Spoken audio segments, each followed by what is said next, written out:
શું કહેવું હું મારા દર્દને, હું બોલું તો પણ કોઈ સંભાળે નહીં. આંખમાં આંસુ ભરેલા છે પણ કોઈ એને સમજે નહીં. હયો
તને ખબર છે આપણી આંતરડી લાંબી છે, દાંત સપાટ છે, પરંતુ આપણું શરીર માંસ ખાવા માટે નથી બનેલું.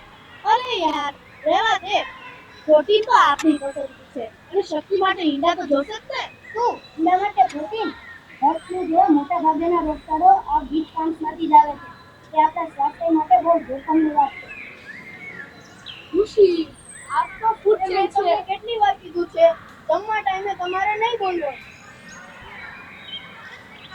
ખુશી, આ તો ફૂડ ચેન છે. જો વધારે શક્તિશાળી હોય એ જ ટકી રહે. અરે મિત્રો, શાંત થઈ જાઓ. જિંદગી બહુ ટૂંકી છે. મારી થાળીમાં શું છે તેની ચિંતા કરવામાં સમય બગાડવા જેવો જ નથી. સ્વાદ મહત્વનો છે, લોજિક નહીં. એક જીવના ભોગે સ્વાદ આ ખૂબ જ ખરાબ કરી રહી છે તું. અનન્યા, શાંત થઈ જા.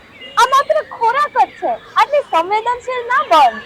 સંવેદનાથી જ માણસ બને છે. અને જો તને ગાયના વાછરડાનો તડફડાટ ન દેખાતો હોય તો તારી માણસાઈ પૂરી થઈ ગઈ છે. મારે તારી સાથે વાત જ નથી કરવી.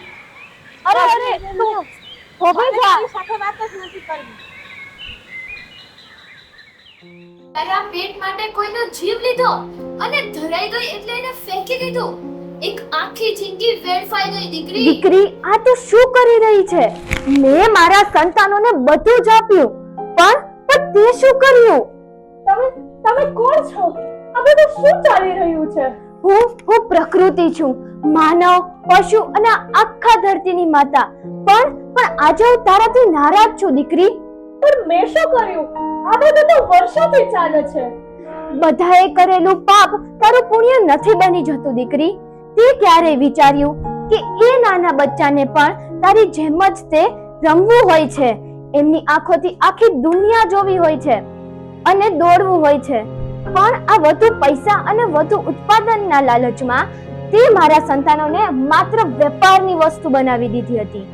તે ક્યારે વિચાર્યું છે કે નાના બચ્ચાને પણ તારી જેમ જ જીવવું હોય છે? તેમની આંખમાં પણ દુનિયા જોવાની અને દોડવાની તરસ હોય છે. વધુ પૈસા અને વધુ ઉત્પાદનની દૃષ્ટિમાં એ છવાઈ જાય છે. એ તો માત્ર જાનવર હતા. એ થોડી ના બોલી શકે. જાનવર જ્યારે તે એમને પથ્થર માર્યો ત્યારે એને વેદના થઈ હતી. જ્યારે તે એને હેરાન કર્યા ત્યારે એની આંખમાં આંસુ હતા અને માત્ર ચામડા અને માંસ માટે તે એને આખા મારી નાખ્યા. આપણે મનુષ્ય આ શું કરી રહ્યા છીએ? કૃત્રિમ સંવર્ધનના નામે આ બધું કરી રહ્યા છીએ. માત્ર આપણા થોડા સમયના સ્વાદ, મોજ શોખ અને દેખાવની સુંદરતાના નામે આટલી હિંસા, આટલો મોટો જીવ લેવાનો પ્રયાસ. અનન્યા, ઋષિ, હું ખોટી હતી. કાલે રાત્રે મેં જ્યારે એમની ચીસ સાંભળી ત્યારે મને અહેસાસ થયો કે હું ભોજન નહીં, મૃત્યુ ખાઈ રહી છું. મારા સ્વાદ માટે કોઈનો જીવ લેવો એ યોગ્ય નથી અને એ સ્વાદ જીવન કરતા કદી મોટો નથી. આ અવાજ હું હંમેશા માટે મારા દિલમાં સાંભળી શકું છું. તને તારા ભૂલનો અહેસાસ છે હો, એ જ ખૂબ મોટી વાત છે. ભગવાને તને એક પશ્ચાતાપ કરવાનો મોકો આપ્યો છે. હવે તું મને વચન આપ કે તું આજ પછી ક્યારે પણ માંસાહારી ખાવાનું નહીં ખાય અને બીજા લોકોને પણ માંસાહારી ખાવાનું ન ખાવા માટે પ્રેરણા આપીશ. હું વચન આપું છું કે આજ પછી હું કદી આવા કર્મ નહીં કરું અને બીજાને પણ પ્રેરિત કરીશ કે તે આવા કર્મ ન કરે. પેલા નિર્દોષ મરઘા, બકરા અને નાના વાલા વાછરડા એ તો સાવ નાના ભૂલકા જેવા હોય છે. આપણે એમના કતલ કરી રહ્યા છીએ. ઉંદર અને સસલાઓ ઉપર આપણી દવાઓ અને કોસ્મેટિક્સના પ્રયોગો, હજારોની સંખ્યામાં નમ્ર હત્યા. પણ અફસોસની વાત તો ઈ છે કે ઈ જીવ મૂંગા છે, એટલે જ કદાચ ઈ લોકોની અવાજ અમાર સુધી પહોંચતી નથી.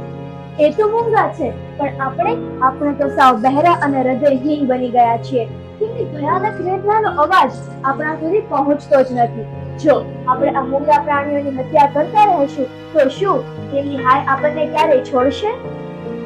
હું પણ જીવ છું, હું પણ સંસલાઉં, મને દર્દ થાય છે. તમે હાસો છો મારા ઉપર, પણ મને અંદરથી રોએ છે. અમને પણ જીવા દો, અમને પણ હાસવા દો, અમને ન મારો, અમને પ્રેમ આપો. આવ જ વિના છે અમારો જગત, પણ દિલથી અમ પણ બોલતા હોય છીએ.